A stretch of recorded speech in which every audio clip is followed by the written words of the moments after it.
რა ხდებოდა დღეს ქობულეთში? მაცნე ჟურნალისტი ნინი ხარშილაძე გაიცნო დღეს მუნიციპალიტეტში მიმდინარე საარჩევნო პროცესებს. აქ მოსახლეობის აქტიურობამ 40%-ს მიაღწია. ჩვენ ჟურნალისტთან საუბარში ქობულეთის ოლქის თავმჯდომარე აცხადებს, რომ სოფლად მცხოვრები ამომრჩეველი ბევრად უფრო აქტიური იყო, ვიდრე ქალაქის. ქობულეთის მუნიციპალიტეტში არჩევნები მშვიდ გარემოში მიმდინარეობდა. ქობულეთის 91 საარჩევნო ოლქის წარმომადგენლის ინფორმაციით, ქალაქთან შედარებით უფრო მაღალი აქტიურობა სოფლად დაფიქსირდა. ბოლო მონაცემების თანახმად, ქობულეთში ამ დროისთვის ხმის მისაცემად დაახლოებით მოქალაქეების 42% გამოცხადდა. სოფლებში, რო შევადაროთ ქალაქთან და სოფელთან შედარებით, სოფლებში უფრო ცოტათი უფრო მეტია, ვიდრე ქალაქში. რა აქტიურობა არის? როგორც სოფელში, ისე ქალაქის უბნებში.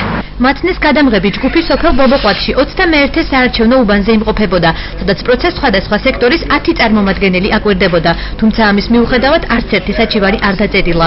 კომისიის თავმჯდომარე აცხადებს, რომ მოსახლეობის აქტიურობამ დაახლოებით 40%-ს მიაღწია. ხმის მისაცემად მისული მოქალაქეების უმრავლესობა მხარს მმართველ გუნდს უჭერდა და რეგიონის მასშტაბით გამარჯვებას მარგველაშვილს უწინასწარმეტყველებდა.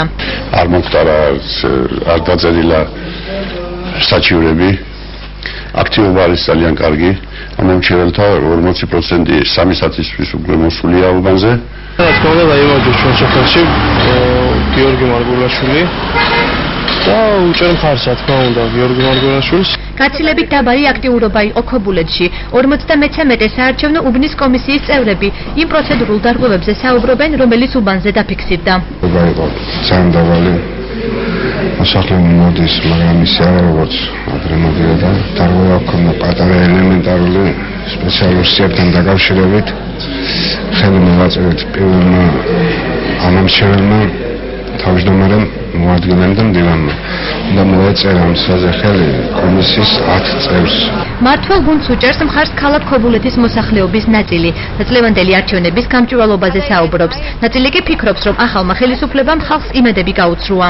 მხარს უჭერს ერთიან ნაციონალურ მოძრაობას, იმიტომ რომ ჯერა რომ მათ ქონდათ სწორი კურსი აღებული ევროპისაკენ და ის დაპირებები, რაც თქვათ ჩვენ გვითხრა ოცნებამდარის იმედის ძალიან გაგვიცრუეს.